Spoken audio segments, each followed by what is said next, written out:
Hello friends, स्वागत है आपका चौहान इंस्टीट्यूट में। हमारी ये माइक्रो इकोनॉमिक्स की सीरीज़ चल रही है जिसमें हमने लास्ट वीडियो में टॉपिक कवर किया था प्रोडक्शन फंक्शन। और इस वीडियो में हम अपना नया टॉपिक करने वाले हैं जो कि है हमारा लॉज ऑफ रिटर्न्स। अब देखो, हमने लास्ट वीडियो में टॉपिक किया था प्रोडक्शन फंक्शन जिसमें हमने दो पढ़े थे, शॉर्ट रन प्रोडक्शन फंक्शन और long run production function.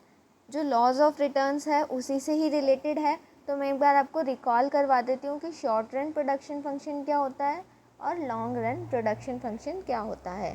Short run production function वो होता है जिसमें हम अपने वेरिएबल फैक्टर ऑफ प्रोडक्शन में चेंज करते हैं और अपने आउटपुट को बदलते हैं। But long run production function क्या होता है जिसमें हमारे फिक्स्ड फैक्टर भी चेंज होते हैं। फिक्स्ड फैक्टर जैसे कि लैंड, बिल्डिंग, ये हमारे फिक्स्ड एसेट्स होते हैं, तो हम इनमें भी अपना फैक्टर ऑफ प्रोडक्शन में चेंज कर सकते हैं। ठीक है, अब हम देखते हैं कि लॉज ऑफ रिटर्न्स क्या हैं। लॉज ऑफ रिटर्न्स हमारे टू टाइप्स के होते हैं। पहला जो है हमारा है रिटर्न टू फैक्टर, जिसको हम लॉ ऑफ वेरिएबल प्रोपोर्शन और law of diminishing marginal product भी कहते हैं। और हमारा दूसरा है रिटर्न टू स्केल और law of constant proportion. Right, तो सबसे पहले हम देखते हैं कि रिटर्न टू फैक्टर क्या होता है। देखो, रिटर्न टू फैक्टर का मतलब है, रिटर्न टू फैक्टर ना हमारा शॉर्ट रन प्रोडक्शन फंक्शन वाली सिचुएशन है। शॉर्ट रन प्रोडक्शन फंक्शन में हम क्या करते थे, सिर्फ वेरिएबल फैक्टर में चेंज करते थे, फिक्स फैक्टर में चेंज नहीं करते थे। ऐसे ही रिटर्न टू फैक्टर में भी क्या होगा कि जब एक प्रोड्यूसर हमारा जो है एक वेरिएबल फैक्टर ऑफ प्रोडक्शन में चेंज करता है और जिसकी वजह से हमारे आउटपुट में चेंज हो जाता है। देखना, इसमें यही इन्होंने नोट्स में भी लिखा हुआ है, when a producer effects a change in his production by increasing और डिक्रीजिंग ओनली वन वेरिएबल। सिर्फ एक वेरिएबल फैक्टर ऑफ प्रोडक्शन में चेंज होगा। As a result there is change in proportion of combination of factor of production.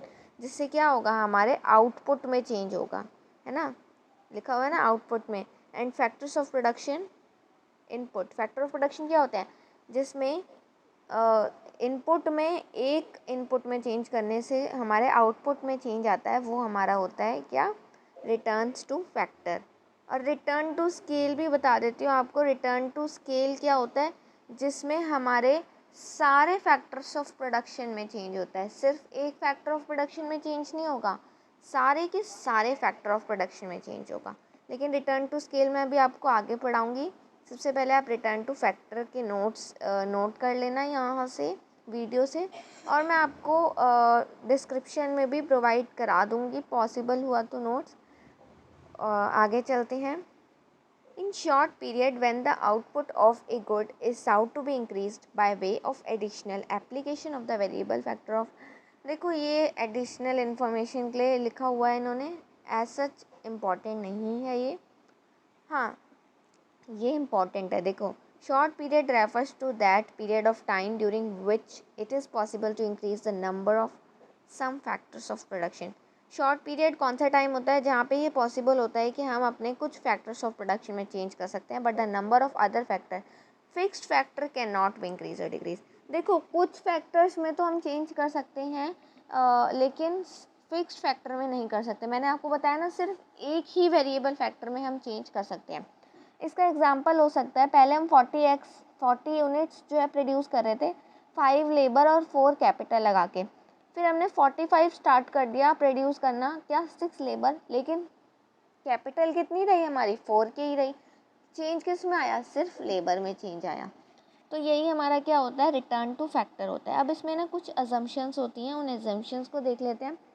One of the factor is variable while all other factors are fix. सिर्फ एक factor variable होगा, सिर्फ एक factor में ही change होगा, बाकी सारे क्या होंगे, फिक्स्ड होंगे।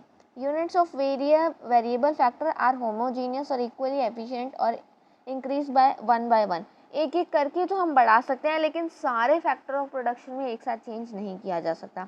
There is no change in the technique of factor of production. Factor of production की टेक्निक में कोई चेंज नहीं होगा। अगर हम कैपिटल इंटेंसिव टेक्निक यूज़ कर रहे थे तो हम कॉन्स्टेंटली उसी टेक्निक को यूज़ करेंगे शॉर्ट हैंड में, और अगर हम लेबर इंटेंसिव टेक्निक को यूज़ कर रहे हैं तो शॉर्ट हैंड में हम टेक्निक चेंज नहीं करेंगे। अपनी उसी टेक्निक को यूज़ करके हम अपना प्रोडक्शन को करेंगे। Ratio in which factor of production are combined can be changes. तो वो वाली रेशियो जिसमें फैक्टर ऑफ प्रोडक्शन कंबाइन हो जाते हैं उनको हम चेंज कर सकते हैं।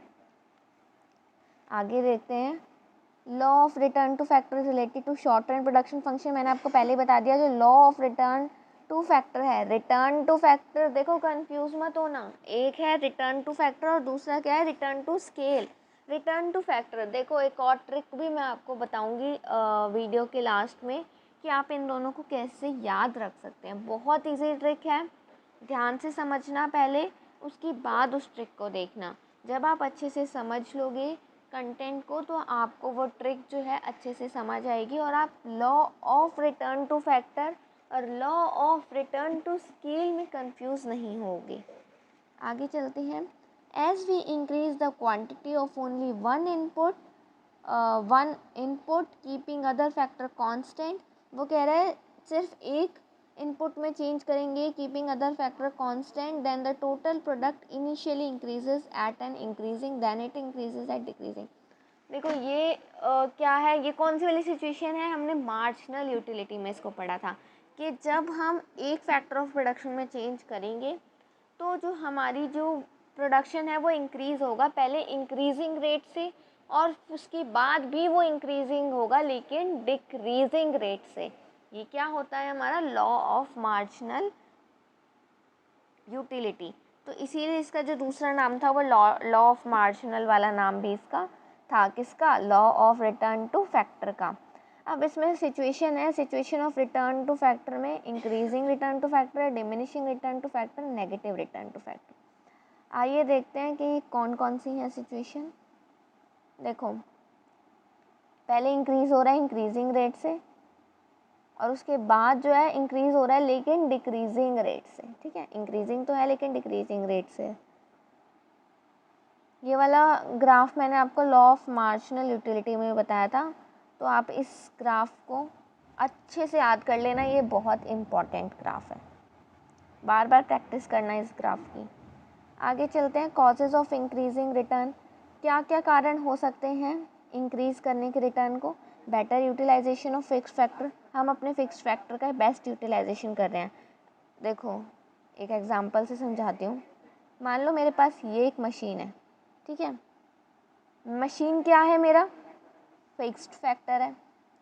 अब इसमें लेबर्स काम कर रही हैं, 3 लेबर्स काम कर रही हैं, मान लो ये क्या है, मेरी तीनों लेबर्स जो हैं वेरिएबल फैक्टर है। अब इस मशीन पे 3 बंदे भी काम करके कितना दे रहे हैं, 5000 यूनिट प्रोड्यूस कर रहे हैं। लेकिन अगर मैं इसी मशीन पे 2 बंदों को और बढ़ा दूँ, 2 ह्यूमंस को और बढ़ा दूँ तो मेरा प्रोडक्शन 7000 हो सकता है ना। मुझे मशीन नहीं लगानी पड़ी, सिर्फ वेरिएबल फैक्टर में चेंज करना पड़ा। तो ये क्या हो गया मेरा, यहाँ पे मैंने फिक्स्ड फैक्टर में चेंज नहीं किया, मशीन तो मेरी एक ही है, उस पर 2 बंदे और काम कर सकते थे इसलिए मैंने 2 पर्सन्स को वहाँ और ऐड कर दिया, तो मेरा प्रोडक्शन बढ़ गया। लेकिन मैंने चेंज किस में किया, सिर्फ वेरिएबल फैक्टर में। तो ये क्या हो गया मेरा, law of return to factor, right. तो वो क्या कारण बता रहा है कि better utilisation of fixed factor. Fixed factor मेरा क्या था, मशीनरी थी, तो मैंने उसका बेटर यूटिलाइजेशन किया ना। पहले 3 बंदे काम कर रहे थे जबकि 2 और कर सकते थे उसमें, तो मैंने जब उनको ऐड किया तो मेरा प्रोडक्शन बढ़ गया। तो मैंने क्या किया, अपने फिक्स्ड फैक्टर का बेटर यूटिलाइजेशन किया। Better coordination between the factors के बीच में कोऑर्डिनेशन होता है, फिक्स्ड फैक्टर और वेरिएबल फैक्टर दोनों में क्या हो रहा है, कोऑर्डिनेशन हो रहा है ना। मेरी मशीन और मेरी लेबर में कोऑर्डिनेशन हो रहा है तभी तो मेरा प्रोडक्शन बढ़ा। Increase in efficiency of labour की एफिशिएंसी भी इंक्रीज़ होती है, वो जल्दी जल्दी काम करने लगता है। देखो पहले 3 लेबर्स काम कर रही थी, ठीक है, हो सकता है वो थोड़ा टाइम का मिसयूज़ भी कर रहे हो, है ना। जैसे कि होता नहीं है फैक्ट्रीज़ में कई बार लेबर काम नहीं करती, सिर्फ ऐसी शो करती हैं कि हम काम कर रहे हैं। लेकिन जब उनको कंपटीशन दे दिया जाए, टारगेट दे दिया जाए, अब मैंने वहाँ 2 पर्सन्स और ऐड कर दिया और मैंने बोला कि जिसने अच्छा काम किया उसको मैं बोनस दूंगी या उसकी सैलरी बढ़ा दूंगी, प्रमोशन कर दूंगी, है ना। तो उससे क्या हुआ कि उनमें कंपटीशन बढ़ा, जिसकी वजह से वो जल्दी जल्दी काम करने लगे कि हम आगे जाएं, जिससे उनके बीच में जो है एफिशिएंसी जो है उनकी इंक्रीज़ हो गई, वो मुझे टाइम पे काम करके देने लग गए, राइट। और कंपनी को, फैक्ट्री को यही तो चाहिए होता है कि उसका वर्कर उसके लिए अच्छे से काम करे। नेक्स्ट है हमारा कॉजेज़ ऑफ डिमिनिशिंग रिटर्न। अब इंक्रीजिंग रिटर्न के तो कारण हमने पढ़ लिए, डिमिनिशिंग रिटर्न के क्या कारण हो सकते हैं? फिक्सिटी ऑफ फैक्टर, जैसे कि लैंड। देखो, कई बार हमारा प्रोडक्शन तो बढ़ता है लेकिन अच्छी रेट से नहीं बढ़ता। मतलब मैं इसका एग्जांपल आपको देती हूँ। मैं कह रही हूँ मेरे को इस साल प्रॉफिट तो हुआ है लेकिन पिछले साल के मुकाबले कम हुआ है, इस बार मेरे को डिमिनिशिंग रेट से प्रॉफिट हुआ है। इसका कारण है कि जो मेरा प्रोडक्शन जिस लैंड पे होता है ना, वहाँ की सॉइल अच्छी नहीं है, फर्टिलिटी उस सॉइल की अच्छी नहीं है ना। या फिर और भी कारण हो सकते हैं, वहाँ पे वाटर अवेलेबल नहीं है, वहाँ पे रिसोर्सेज अवेलेबल नहीं है, जिसकी वजह से मेरा प्रोडक्शन तो हो रहा है लेकिन इतना अच्छा नहीं हो रहा जितना होना चाहिए। तो उसका क्या कारण हो सकता है कि जो लैंड, हमारे जो रिसोर्सेज होते हैं लैंड वाले, वो हमारे फिक्स्ड होते हैं, हम उनको कहीं ले जा ला नहीं सकते, है ना। तो ये बहुत इम्पॉर्टेंट है कि जहाँ हमारी लैंड है, जहाँ पे हमारा प्रोडक्शन हो रहा है, मैन्युफैक्चरिंग हो रही है, वहाँ पे सारे रिसोर्सेज हमें अवेलेबल हों एट चीपेस्ट रेट ऑल्सो। कम पैसे में भी अवेलेबल होने चाहिए, अगर वो हमें महंगे पड़ेंगे तो हमें नुकसान ही होगा। imperfect substitute of factors means there is limit of substitution of labor up to land, है ना। देखो वही बात आ गई ना। अब एक मशीन पे 5% लगा दिए, अब मैं सोच रही हूँ कि हाँ प्रोडक्शन तो अभी भी बढ़ रहा है, फिर मैंने उस पर 3% और लगा दिए, अब क्या परसेंट 8 हो गए। लेकिन अब क्या हो रहा है, मशीन पे जब जगह ही नहीं है काम करने की तो वो काम करेंगे कैसे, और वो क्या करेंगे, फिर मस्ती करेंगे, है ना, काम करके देंगे नहीं कंपनी को, फैक्ट्री को। तो इससे क्या होगा कि प्रोडक्शन फिर डाउन चली जाएगी। तो अब ऐसे ही लैंड का होता है ना, एक लैंड पे अगर 20 लेबर्स काम कर सकती हैं और मैंने वहाँ पे 40 लेबर्स को लगा दिया, तो क्या होगा, क्या प्रोडक्शन होगा? नहीं, वो आपस में बातें करेंगे, कहेंगे, लड़ाइयाँ करेंगे, झगड़े करेंगे, लेकिन प्रोडक्शन नहीं करके देंगे एक फैक्ट्री को। Less coordination between factor. और अब क्या उनके बीच में लड़ाइयाँ हो रही है, इसका मतलब उनके बीच में कोऑर्डिनेशन बहुत कम हो गया है। नेक्स्ट है हमारा causes of negative return. Negative return के क्या कारण हैं? अभी तक तो प्रोडक्शन बढ़ रहा था, फिर बढ़ रहा था लेकिन कम रेट से बढ़ रहा था, लेकिन अब तो बिल्कुल नेगेटिव ही चला गया, बढ़ ही नहीं रहा, कम हो गया प्रोडक्शन। इसके कारण है लिमिटेशन ऑफ फिक्स्ड फैक्टर।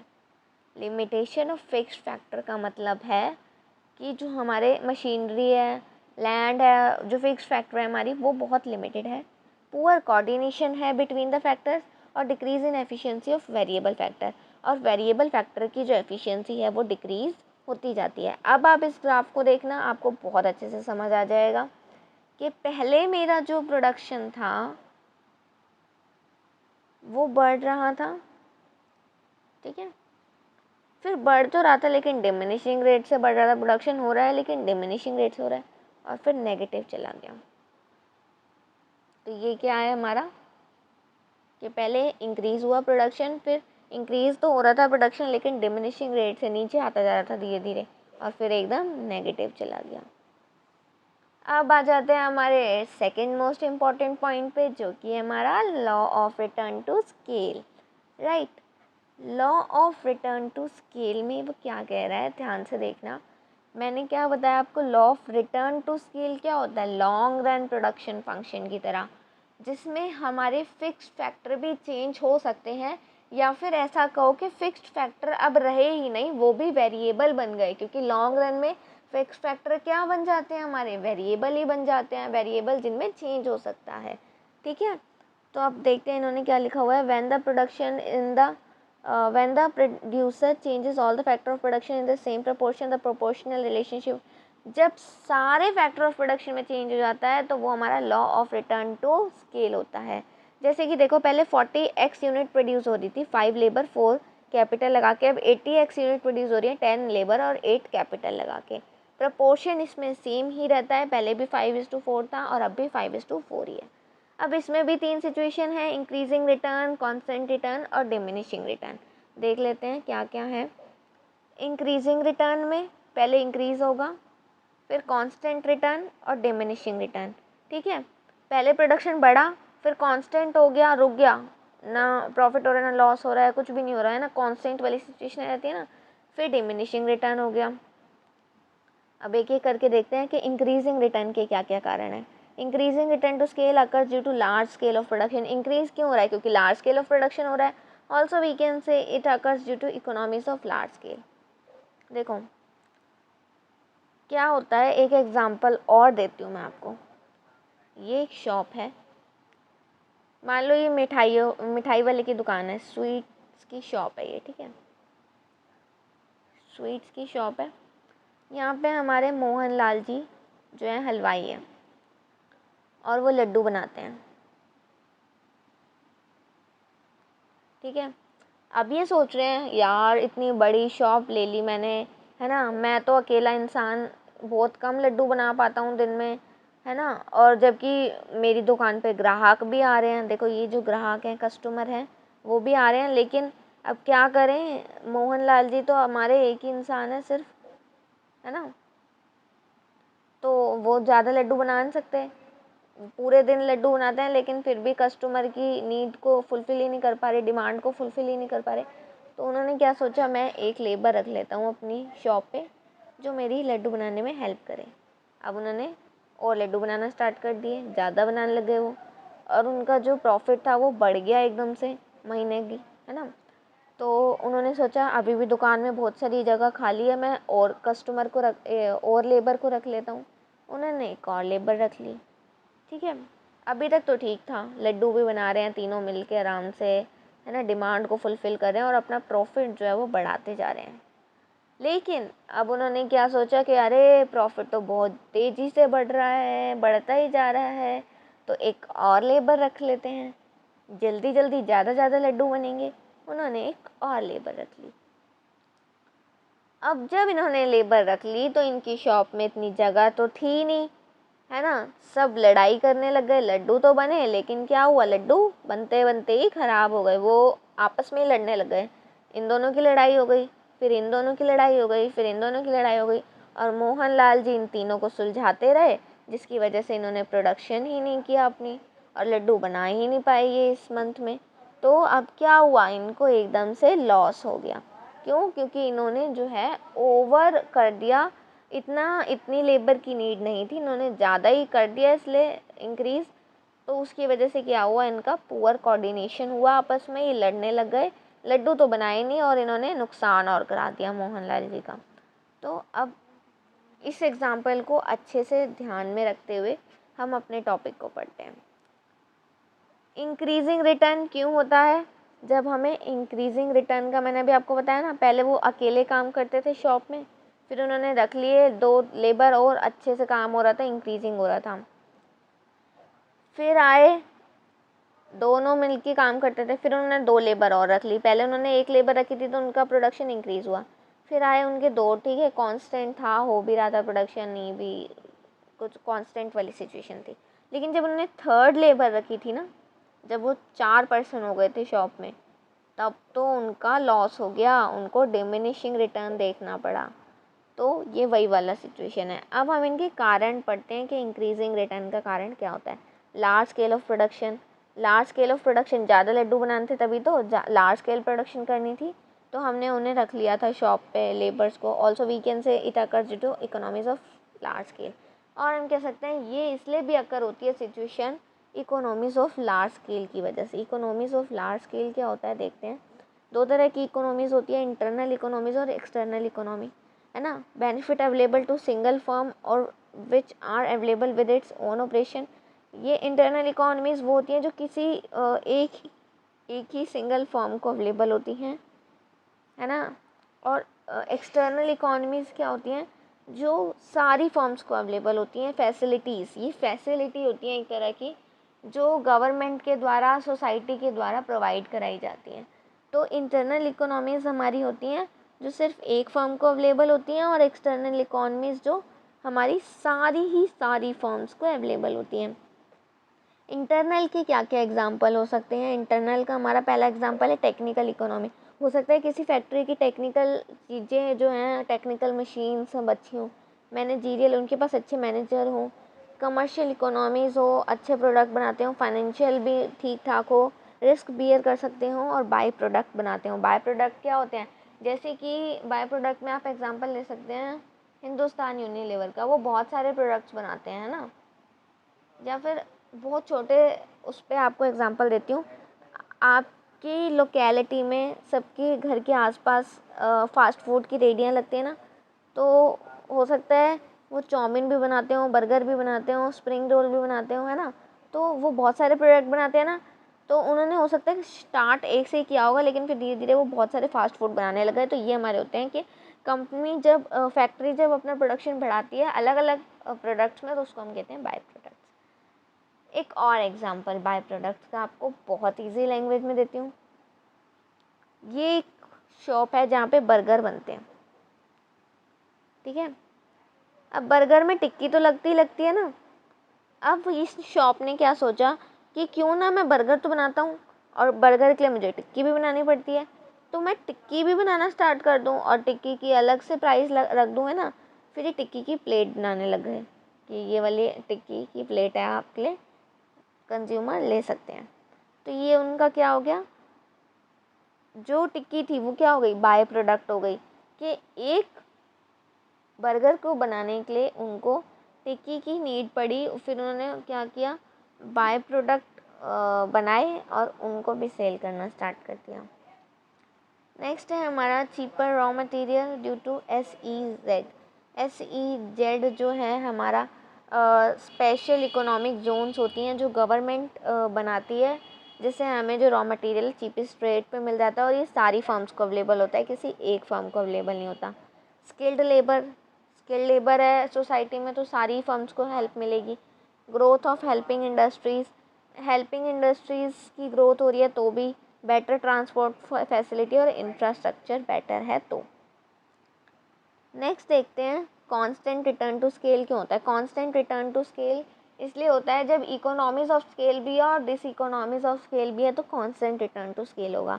यहाँ पर हमारी इकोनॉमीज ऑफ स्केल हमारी डिस इकोनॉमीज ऑफ स्केल्स के इक्वल हो जाती है। डिस इकोनॉमी मतलब कि इकोनॉमी तो प्रॉफिट जो मिल रहे हैं एक फर्म को, है ना, और डिस इकोनॉमी क्या होंगी, जो सारी फर्म्स को वो मिल रही हैं, डिसएडवांटेजेस हो रही हैं। जैसे कि इंटरनल डिस इकोनॉमी जो किसी एक फर्म के लिए है, जैसे कि अनवाइडली मैनेजमेंट, है ना, अनवाइडली मैनेजमेंट है, अच्छी मैनेजमेंट नहीं है, टेक्निकल डिफ़िकल्टी है, तो वो फर्म को इफ़ेक्ट करेगी। लेकिन टैक्सेशन पॉलिसी वो तो सारी फर्म को इफ़ेक्ट करती है। गवर्नमेंट ऑपरेशंस, है ना, पॉलिसीज़ चेंजेस सारी फर्म्स को सफ़र करना पड़ता है।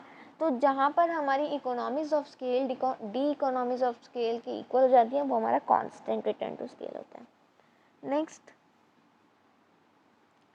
तो इसी के साथ जो है हमारा ये जो law of return to factor है और law of return to scale वो ख़त्म हो गया है। लेकिन बस एक छोटा सा लास्ट टॉपिक रह गया है हमारा, difference between laws of return to factor और law of return to scale, दोनों के बीच में डिफरेंस क्या है। Law of return to factor apply in short period, factor वाला जो है वो ट्रिक यही है, फैक्टर वाला सिर्फ शॉर्ट पीरियड में अप्लाई होता है, वाइल रिटर्न टू स्केल जो है हमारा लॉन्ग पीरियड में अप्लाई होता है। अब इसको याद कैसे रखना है, ट्रिक बताती हूँ। देखो, जब हम एक फैक्टर में चेंज करते हैं तो वो क्या होता है, रिटर्न टू फैक्टर। तो जब हमने एक फैक्टर में चेंज किया, एक फैक्टर मतलब कि एक फैक्टर में चेंज किया है, तो वो रिटर्न टू फैक्टर। लेकिन जब हम सारे फैक्टर में चेंज करते हैं तो वो रिटर्न टू स्केल है। मान लो ये एक स्केल है जिसपे बहुत सारे फैक्टर हैं, सिर्फ एक फैक्टर में चेंज किया तो रिटर्न टू फैक्टर, सारे में चेंज कर दिया तो रिटर्न टू स्केल, ये पूरा स्केल ही हो गया। तो इससे आप याद रख सकते हैं, और भी आप अपनी कोई आसान भाषा में इसको याद रखना चाहें तो वैसे भी रख सकते हैं। Law of return to factor apply when only one variable factor, all other factor are fixed. सिर्फ एक फैक्टर वेरिएबल हो और बाकी सारे फिक्स्ड हों, तो वो क्या होता है, return to factor. Return to scale क्या होता है, जहाँ पे सारे फैक्टर वेरिएबल होते हैं, कोई फिक्स्ड फैक्टर रह ही नहीं जाता। In law of return to factor there is a change in the ratio, but in law of return to scale in the ratio of factor of production is same और constant। इसमें क्या कह रहा है वो, law of return to factor में there is change in the ratio में change होता है। लेकिन मैंने आपको क्या बताया, रिटर्न टू स्केल जब हम सारे फैक्टर ऑफ प्रोडक्शन में चेंज करते हैं तो हमारा जो रेशियो में जो चेंज है वो नहीं आता है। इसी के साथ हमारा लॉज ऑफ रिटर्न जो है टॉपिक कंप्लीट हो गया है। आई होप आपको अच्छे से समझ आ गया होगा। अगर आपको वीडियो पसंद आई है तो वीडियो को लाइक कीजिए, चैनल को सब्सक्राइब कीजिए और बेल आइकन को भी ज़रूर प्रेस कीजिए। Thank you. Have a nice day.